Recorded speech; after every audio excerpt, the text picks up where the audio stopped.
Yeah, spending time playing Dexter is intense. His life is very stressful.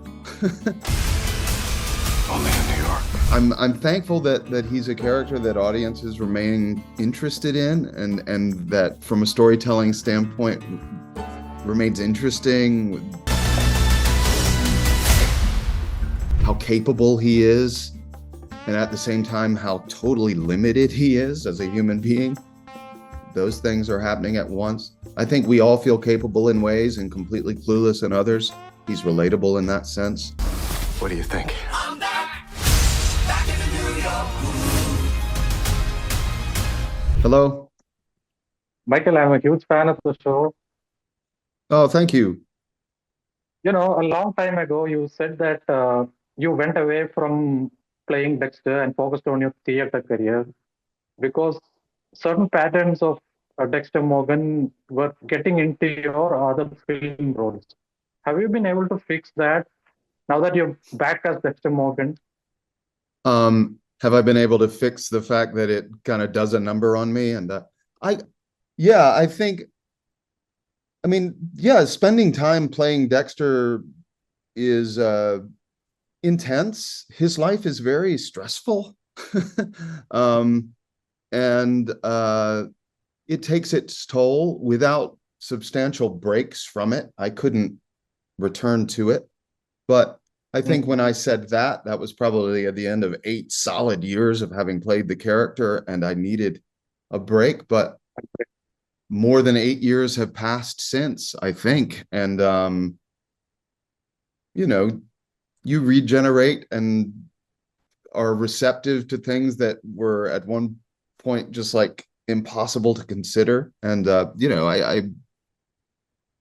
I'm thankful that he's a character that audiences remain interested in, and that from a storytelling standpoint remains interesting with new possibilities and all that. But yeah, I think I shook that residue out of me way back when, and I kept coming back for more. Great, great. You mentioned that audiences love this character a lot. You know, Dexter Resurrection comes at a time when audiences embrace anti-heroes. Like, even if they're downright reprehensible, audiences tend to embrace them when they are like the center of the story. At that time, Dexter still operates with a code. How do you see that sort of dichotomy? I mean, that's what I love about the character in the show. Dexter poses the question early on, am I a good person doing bad things or a bad person doing good things? And the answer is, well, arguably both. I think seemingly oppositional things in this show and with this character can be simultaneously true.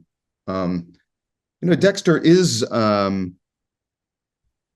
committing what may be sort of roundly civilizationally regarded as the ultimate sin. He has an undeniable compulsion to do that, but he's taken unique responsibility for it. And I think people admire him for that. They admire or enjoy considering and watching a character who's negotiating such a formidable darkness and taking some sort of responsibility for it. People like watching him get the bad guys, of course. They like watching him get out of jams. They like how capable he is, and at the same time how totally limited he is as a human being. Those things are happening at once. I think we all feel capable in ways and completely clueless in others. He's relatable in that sense. But yeah, I mean, there are characters on television now who are much more sort of just straight up reprehensible. Dexter is doing reprehensible things, but in his own sort of outside the lines morality. He's trying, and I think in this new instance, really trying to be rigidly an adherent of the code, to behaving dishonestly, but like Bob Dylan said, to live outside the law, you have to be honest. And I think Dexter's come to realize that he needs to be an honest proponent of, an advocate of his own code. I'm rambling. You know, speaking of, that's fine, that's fine. I love listening to the man talking about Dexter. But I want to know, there are instances where Dexter deviates from the code, right? Even in the original series, there is the odd instance. Sometimes he does that to protect himself, but there's this one instance where he does a rage killing or something in the original series.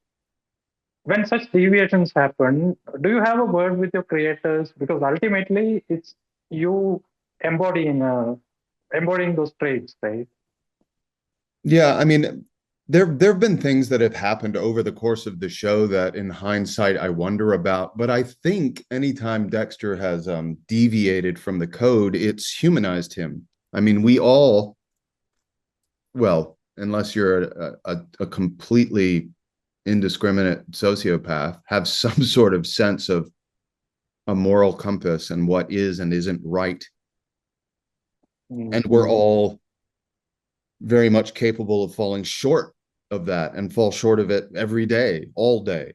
And so to see Dexter, I mean, Dexter's